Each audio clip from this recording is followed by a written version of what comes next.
Alors les biologistes ont d'abord utilisé le terme édition du génome pour dire qu'ils arrivaient à fabriquer, reconstruire la séquence d'un génome à partir de petits fragments. Et ils faisaient, disait-il, un travail d'édition du génome pour arriver au génome, à sa séquence normale.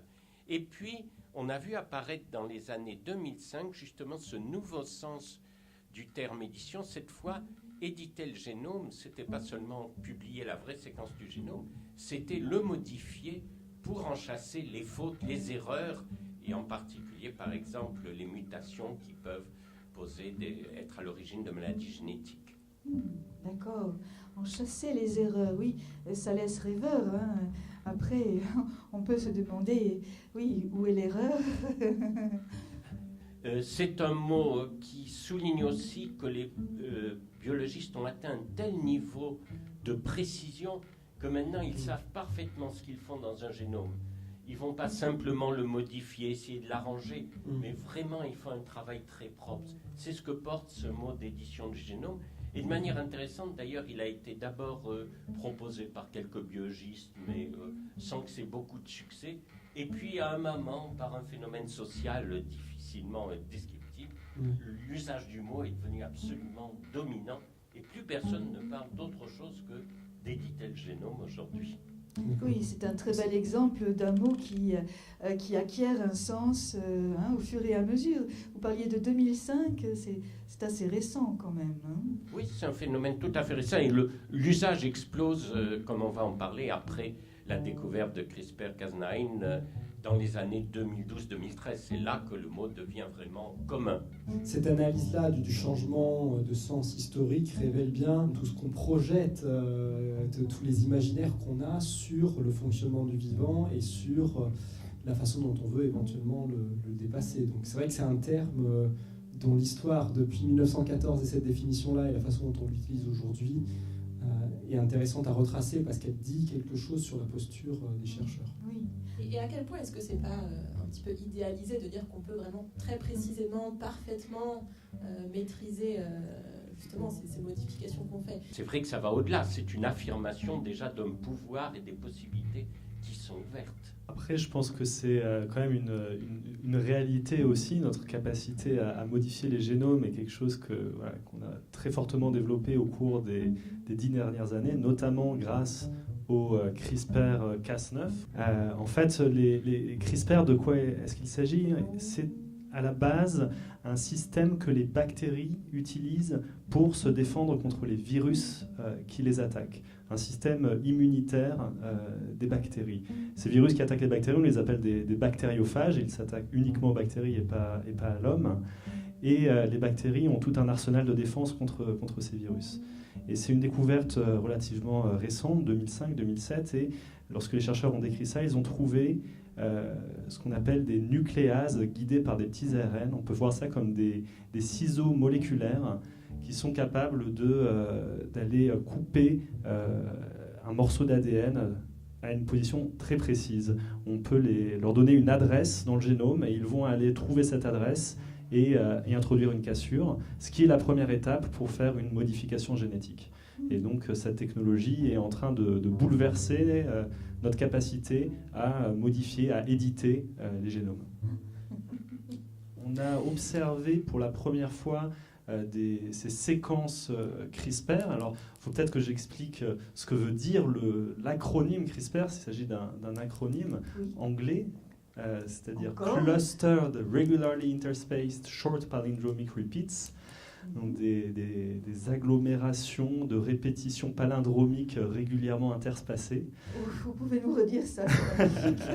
Donc, ce qui s'est passé en 2005, c'est que plusieurs groupes de chercheurs se sont rendus compte que les séquences qui se situent entre les répétitions correspondent à des éléments étrangers, à des éléments génétiques étrangers aux bactéries. Et ils ont donc émis l'hypothèse qu'il s'agissait sans doute d'un système pour se défendre contre ces éléments étrangers. Et cette hypothèse a été vérifiée, en particulier 2 ans plus tard, en 2007, par un groupe de chercheurs qui, de manière également assez intéressante, ne venait pas du milieu académique, mais d'une entreprise qui s'appelle Danisco et qui fait des ferments lactiques, des cultures de bactéries pour faire des yaourts, du fromage par exemple. D'accord. Et c'est une industrie où il y a d'énormes problèmes lorsque des cultures de milliers de litres de lait sont contaminées par des bactériophages, ces virus qui attaquent les bactéries. Encore eux, les bactériophages. Donc ça peut ruiner complètement la production. Et donc c'est une industrie où ils sont constamment en train de chercher des ferments qui sont résistants à ces bactériophages. Et en étudiant ces ferments qui devenaient résistants, ils ont compris que le système CRISPR était impliqué dans cette résistance, était capable d'apprendre à reconnaître des virus en capturant un morceau d'ADN de ces bactériophages. Et après avoir capturé ce morceau d'ADN et l'avoir fait rentrer entre 2 répétitions dans le CRISPR, ils pouvaient utiliser cette information pour combattre tous les bactériophages qui portent cette même séquence. Une découverte incroyable, révolutionnaire, non ? Alors c'est tout à fait une découverte révolutionnaire d'un point de vue tout d'abord purement de la recherche fondamentale, puisque avant cette découverte, on ne pensait absolument pas que des bactéries, des organismes qui sont une cellule unique, pouvaient avoir une mémoire, une immunité adaptative, être capable de se souvenir d'infections passées par des virus. Et ce fut ensuite une découverte aussi majeure d'un point de vue technologique, puisqu'on a découvert que ces systèmes fonctionnaient pour combattre les virus avec ces ciseaux reprogrammables qui sont extrêmement utiles pour tout un tas d'applications technologiques, dont l'édition du génome.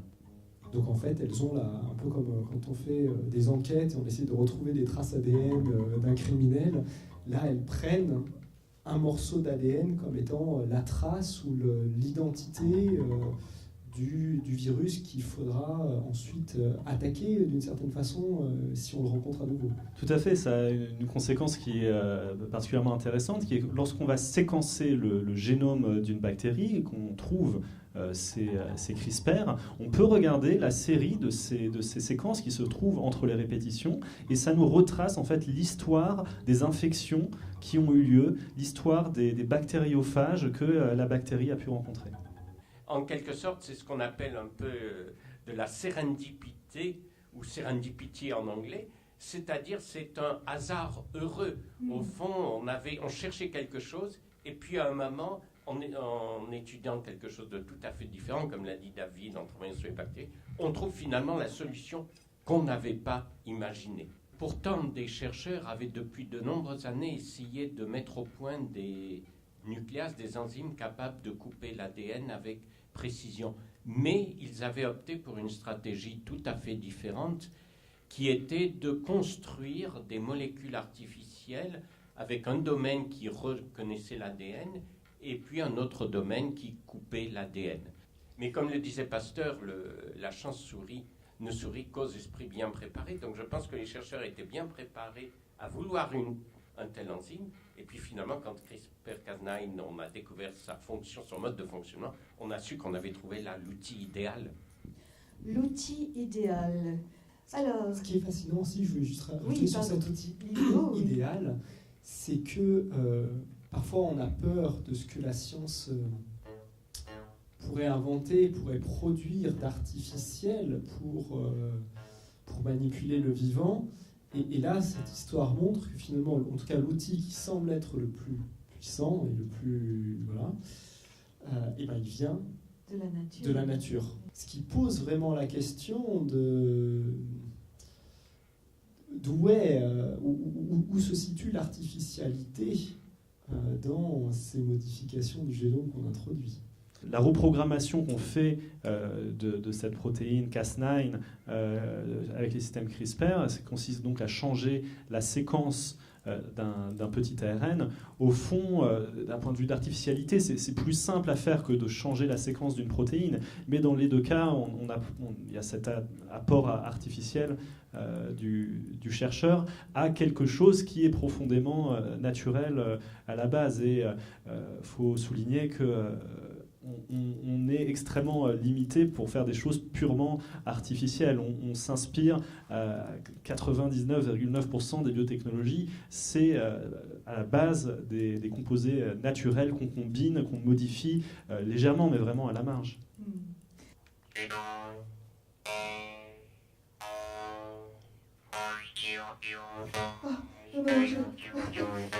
ne suis pas une bactérie. Je pense que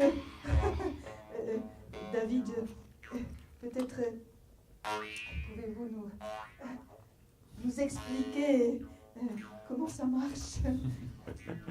Donc en effet, ça ressemble vraiment bien à un bactériophage. Alors après, il faut imaginer que le bactériophage est à l'échelle nanométrique.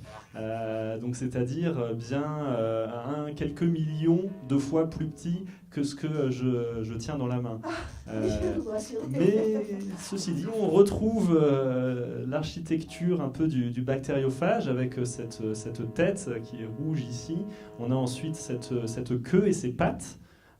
Donc ça ressemble tout à fait à ça. Et en fait, cette tête contient le matériel génétique du bactériophage, du virus. Donc ça peut être de l'ADN ou de l'ARN. Souvent, les bactériophages qui ont cette forme-là, il s'agit d'ADN dans la tête. Et ce qu'ils font, ces pattes servent en fait à aller repérer les bactéries et à s'y attacher à la surface. Et lorsque ça s'attache à la surface, en fait, ils vont pouvoir déclencher l'injection de l'ADN dans la bactérie. Et cet ADN de phage prend ensuite le contrôle de la cellule bactérienne, parasite la cellule bactérienne, la transforme en fait en une usine à bactériophages pour finir par la faire exploser et propager des centaines de nouveaux bactériophages. Tout ça, bien sûr, sauf si un système CRISPR était présent qui a permis d'empêcher cette infection en dégradant l'ADN du bactériophage. Bien.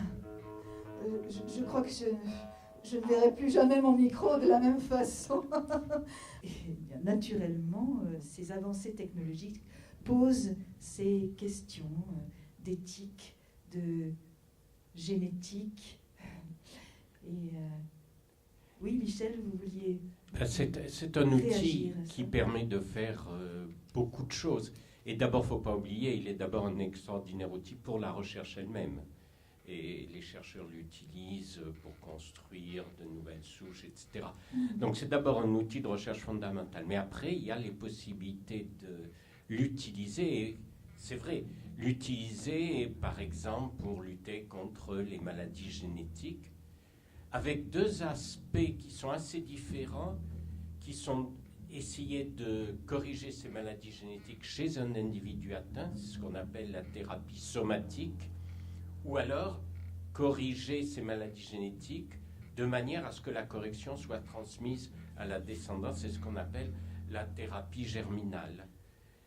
Et je pense, on parle beaucoup aujourd'hui de la thérapie germinale, alors que probablement c'est la thérapie somatique, c'est-à-dire la thérapie génique d'individus qui va bénéficier la première de ce nouvel outil. Pourquoi ? Parce que vous savez, on avait déjà essayé de corriger des maladies génétiques en introduisant des gènes. Mais le problème, c'est qu'on ne choisissait pas le lieu d'intégration de ces gènes. Avec le nouvel outil, on pourra choisir le lieu d'intégration et même on pourra faire mieux. On pourra remplacer à l'endroit même une copie mutée d'un gène par une copie normale. Et donc, ça évitera des accidents comme ceux qui s'étaient produits avec les fameux enfants bulles il y a quelques années, qui après avoir reçu une thérapie génique et en avoir bénéficié, puisqu'ils étaient devenus maintenant résistants aux maladies, malheureusement ont développé une leucémie quelques années après, parce que le gène qu'on avait intégré s'était positionné mal dans le génome. Aujourd'hui, on pourra éviter ça avec l'outil CRISPR-Cas9, et je pense que dans les années qui viennent, il va y avoir beaucoup de projets de thérapie génique somatique qui vont être développés.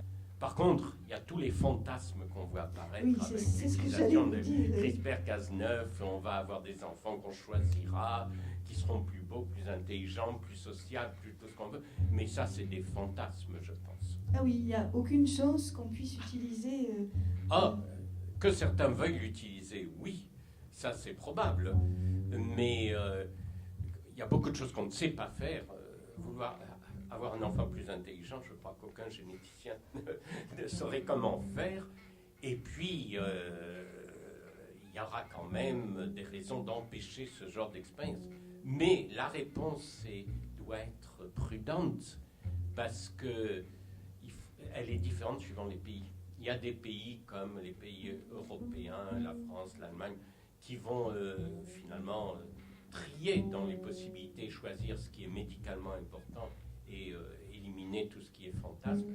Il y a d'autres pays dans le monde où probablement il y aura plus de liberté, donc peut-être plus de risques de laisser certains fantasmes se déployer. Le concept de ce gene drive qui a été traduit par forçage génétique en français est d'utiliser ces technologies d'édition du génome afin de biaiser l'hérédité.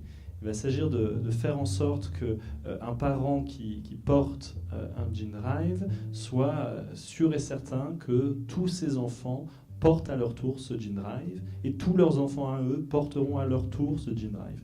Et donc en associant ce gene drive avec un gène d'intérêt qui remplit une fonction particulière, on peut s'assurer que ce gène se propage au cours de quelques générations dans toute une population. Et c'est des technologies qui sont étudiées actuellement pour propager, par exemple, chez des moustiques, des traits qui vont faire qu'ils ne pourront pas être porteurs de virus tels Zika, la dengue, la malaria, afin de bloquer la propagation de ces maladies. Et cette perspective de pouvoir soit empêcher ces moustiques de propager ces maladies, soit carrément d'aller éliminer des populations de moustiques, parce que c'est quelque chose qui serait possible avec cette technique de forçage génétique, c'est une vraie question et c'est clairement un des principaux arguments pour être vigilant avec ces technologies, puisque en effet, qu'on parle d'éliminer une espèce, tout de suite, on va penser qu'il va pouvoir y avoir des conséquences écologiques sur les chaînes alimentaires.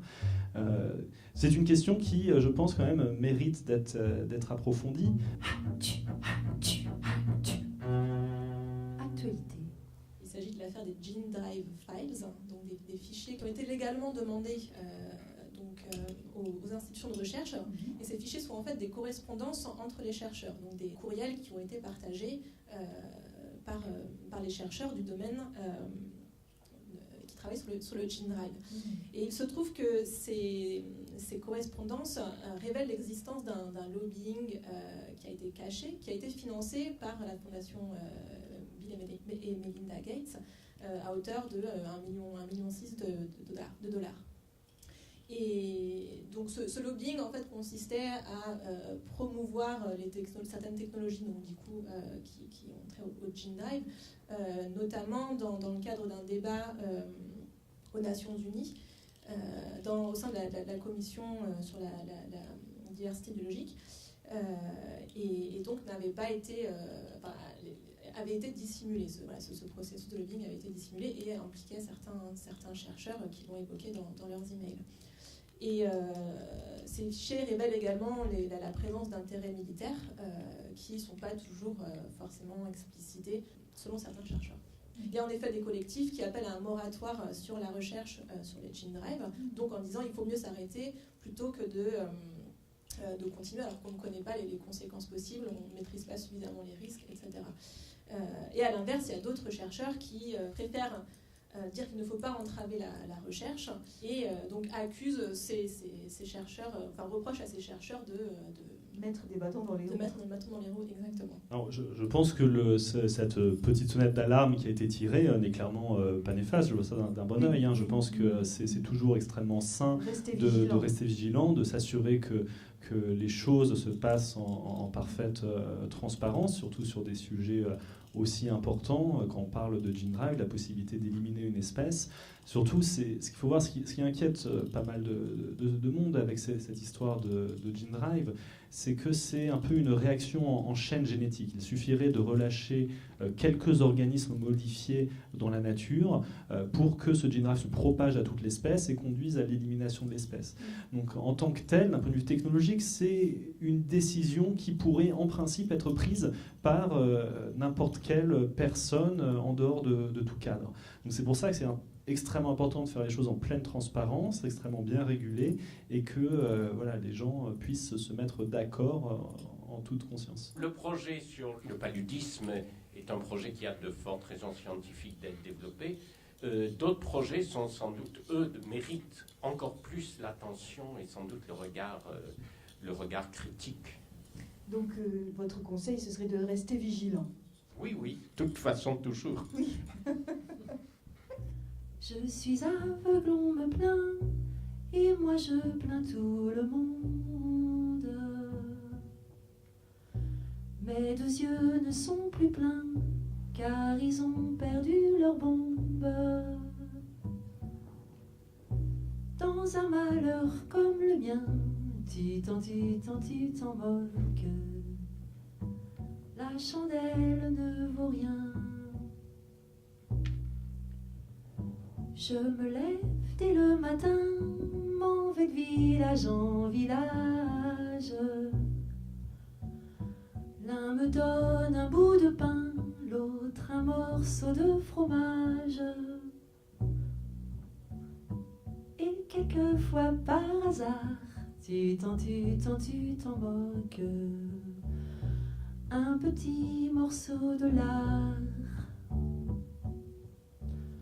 J'ai mon chien et mon bâton, mes deux compagnons fidèles.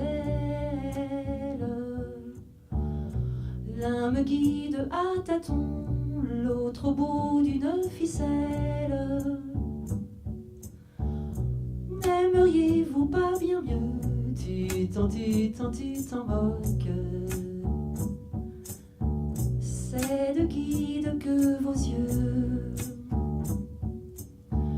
Je me moque du Mercier et de toutes ses cassettes.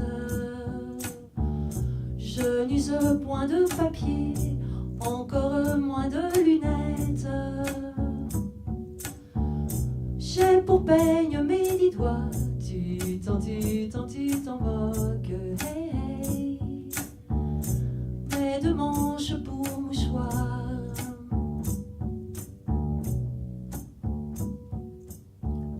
Si jamais me venait un fils dans cette agréable vie,